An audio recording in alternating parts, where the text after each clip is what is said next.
show, though, with unfortunate news out of the WNBA. Caitlin Clark announced today that she will miss both the three-point contest and the WNBA All-Star Game this upcoming weekend in Indiana after re-aggravating a groin injury in that final minute of Tuesday's win over the Connecticut Sun. Clark had missed 4 games and the Commissioner's Cup final with that groin injury earlier this month, and now will be out for this weekend's festivities, which really stinks for fans. But you know that if there was any way that she... Adam Silver just watched the NBA's most popular player say she can't play in the All-Star Game because she got hurt again. And this happened at the worst possible time.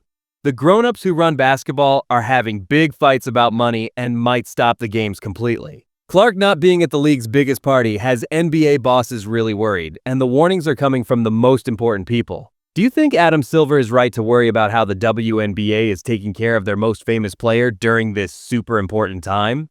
Let me tell you what just happened and why this is really bad for the WNBA. Caitlin Clark said on Thursday afternoon that she won't play in Saturday's All-Star Game or Friday's shooting contest because she hurt her right groin muscle again on Tuesday. But here's the really big deal. This isn't just any weekend. This is happening right when the important grown-ups are fighting about money stuff that could decide whether the WNBA even gets to have games in 2026. I'll leave the specific question about the foul to my colleague, Commissioner Engelbert. I mean, other than as a fan, obviously, you know, it's nothing new in basketball that there's sort of welcome to the league moments, especially for heralded rookies. But of course, I want to see Caitlin treated fairly. Adam Silver said before that he wants to see Caitlin get treated nicely and the right way in the league. And when you see the WNBA's biggest star couldn't go to their most important event because she got hurt, bad handling of things has got to be making some really big warning signs pop up. When you have a boss from a partner league talking out loud about worrying how players are being treated, that's not just being a nice friend giving tips. That's like firing a warning shot. Out there, she would be. Shortly before the show, Clark released this statement through the Fever's social media account saying that she's so excited for Indiana to host WNBA All-Star this weekend, and that she says she knows that this is going to be the best All-Star yet. But she does go on to say how incredibly sad and, quote, disappointed she will be to not be able to participate, adding, quote, "I have to rest my body. I'll still be at Gainbridge Fieldhouse for all of the action. I'm looking forward to helping Sandy coach our team." The timing of when Clark got hurt and told everyone about it is really bad for the WNBA, and it's time to point fingers at the people who caused this mess.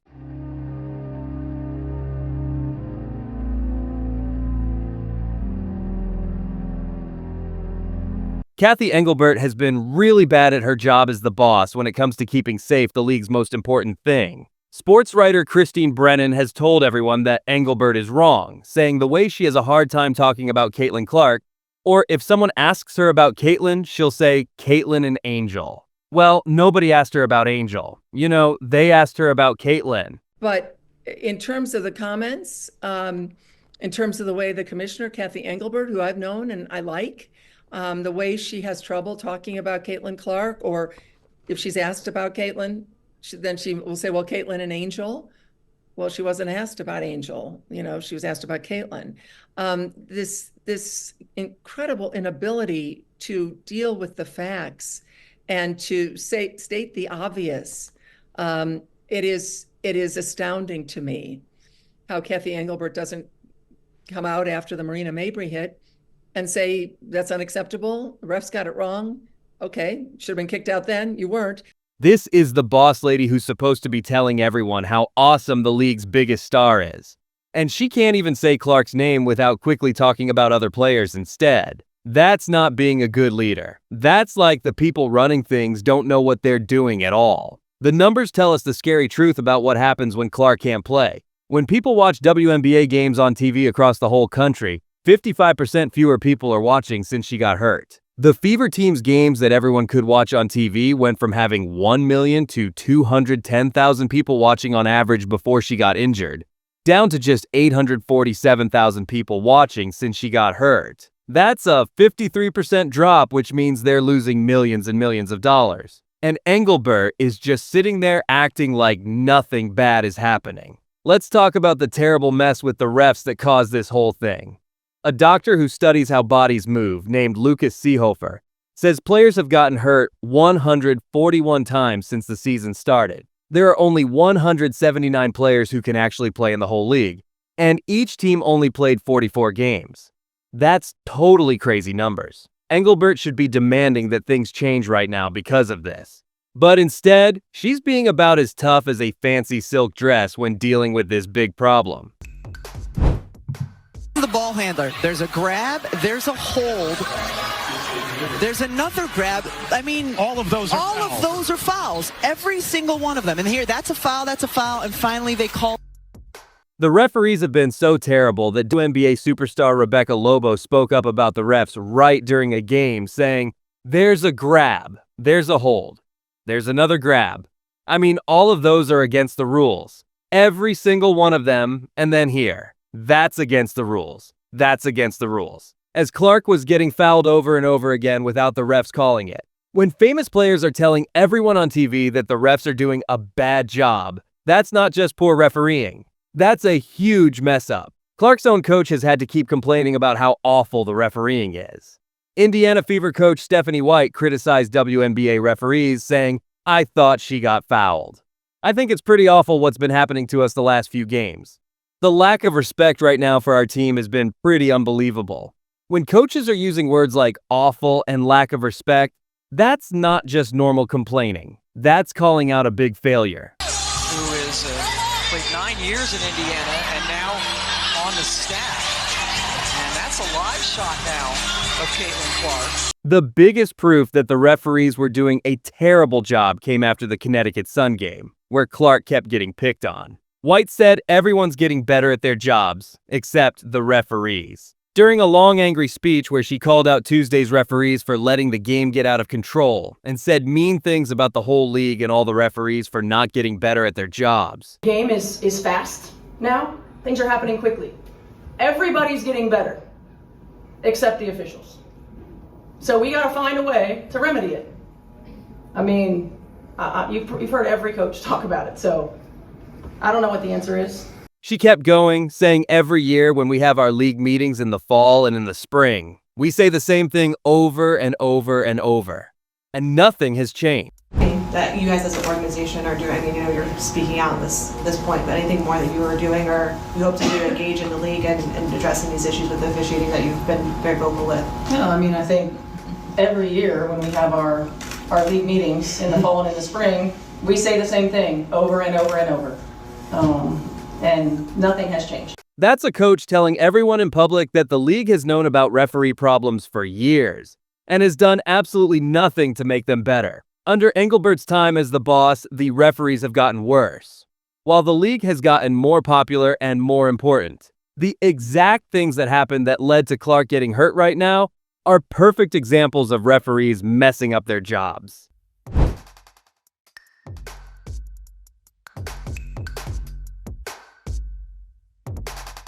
Marina Mabre pushed Clark down to the ground after the play was over. At first, she only got a small penalty called a technical foul. But then the WNBA had to change it to a bigger penalty called a flagrant 2 because lots of people got mad. The referees couldn't even make the right call when it happened and only fixed it after everyone got upset with them. Even Clark's brother Colin got mad at the refs on social media, writing online, "This is totally the refs' fault." When you see a family member calling out the league's refs after watching their sister get hurt, that's not just being upset. That's a family watching someone they love get injured because the refs won't do what they're supposed to do.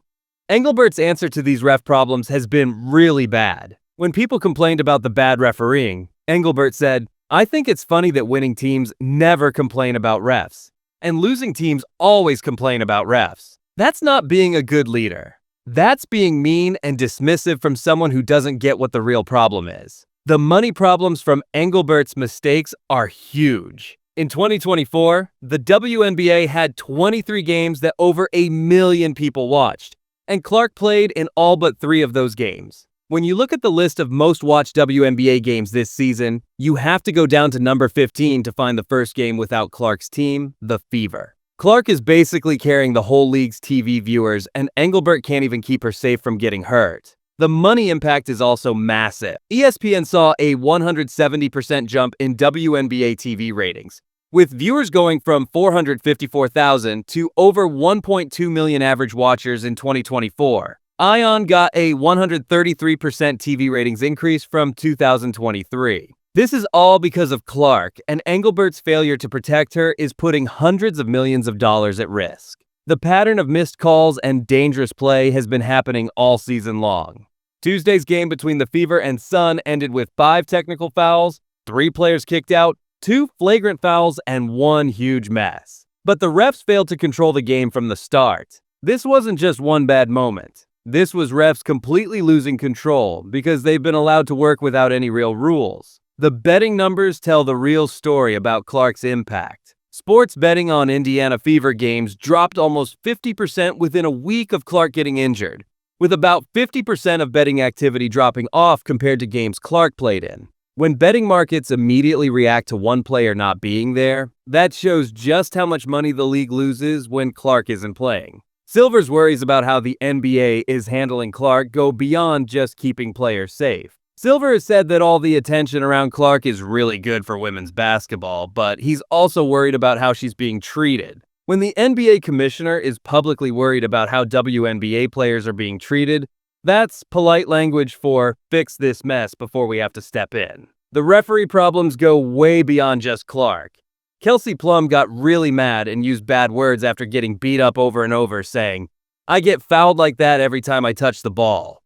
There are so many times where they're just coming at me swinging and they just don't call anything." This is happening to lots of star players, not just Clark, and Engelbert's failure to fix these problems is really bad given how much the league is growing. Players and coaches say games are called differently, with what's called a foul on one side of the court, not necessarily called on the other side. And what counts as a foul in the first quarter isn't the same in the fourth quarter. That's not fair basketball. That's chaos pretending to be professional sports. The All-Star game timing makes this situation even worse. Clark's face is shown all around the city of Indianapolis this week, from the airport to the arena to the sides of hotels, with the city hosting the 2025 WNBA All-Star Game. But she can't play because of her injuries. The city literally put her face everywhere for the event, and now she's watching from the bench because refs and league leaders failed to protect her. The contract talks add another layer of stress to this crisis.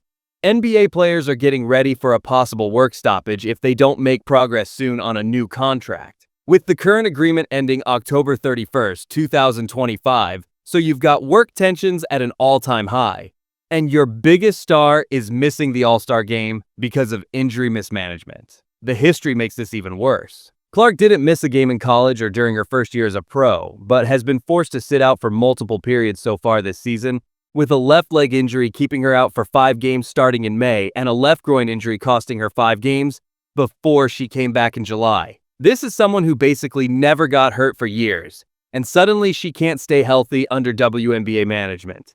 The money reality should scare everyone involved in the WNBA. Clark's return game had 2.2 million viewers with a peak of 2.8 million, up 76% over last season's average audience for games on ABC.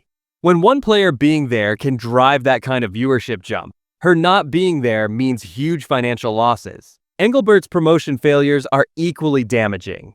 Christine Brennan pointed out that she likes Cathy Engelbert, but the league office has to do better in promoting their most popular person to help grow the fan base even more. When experienced sports reporters are publicly calling out the commissioner for failing to promote the league's biggest star, that's really bad management. The referee crisis has gotten so bad that fans have started online petitions demanding people be held responsible. Writing, "Since Caitlin Clark came to the league, games with the Indiana Fever have repeatedly been ruined by questionable refereeing, missed calls, and a lack of appropriate punishment for overly rough and dangerous play." When fans are making petitions against your refereeing, that's not just criticism, that's a rebellion. The injury pattern is becoming impossible to ignore. Sports analyst Rachel Demita pointed out that Clark's injuries are jumping from leg to groin, and now to another groin, saying, "You can't mess around with injuries that are moving around your body because it means that mechanically something isn't working right." This suggests that all the physical abuse Clark takes because of poor refereeing is creating mechanical problems with her body. The bigger implications for women's sports are enormous. The 10 biggest WNBA audiences since 2002 have all happened this year, and they've all had Clark in them. When one player is responsible for every single ratings record in over 2 decades, losing her to preventable injuries is sports malpractice of the highest order. Silver's earlier comments about wanting Clark treated fairly and appropriately become more urgent when you think about the business stakes. The league was expected to make over $1 billion in revenue this year, largely because Clark is there. When you're talking about billion-dollar revenue projections tied to one player, that player's health becomes a matter of the organization surviving.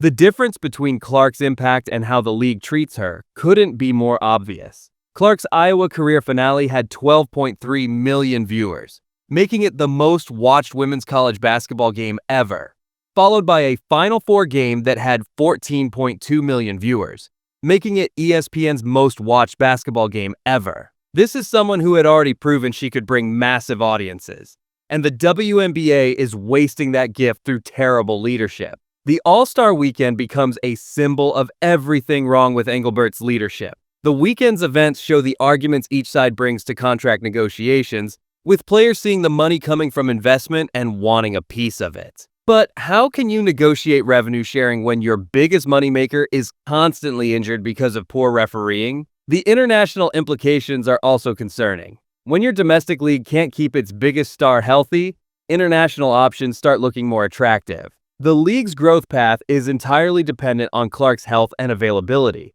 and Engelbert's failures are putting that future at risk. The most damaging part of this whole situation is how it all could have been prevented. Better refereeing, stronger leadership from the commissioner's office, and a focus on protecting star players could have avoided this crisis entirely. Instead, we have a league where refs don't get regular salaries, are paid per game, and often work NCAA basketball too, creating a two-job setup that creates problems. This structural problem has created a situation where refs aren't properly trained or motivated to protect the league's most valuable assets. The result is a league where your biggest star misses the All-Star game in her home state because refs can't or won't do their jobs properly. Silver's concerns represent more than just friendly advice from a partner league. They represent a warning that the NBA is watching how the WNBA handles its most valuable asset.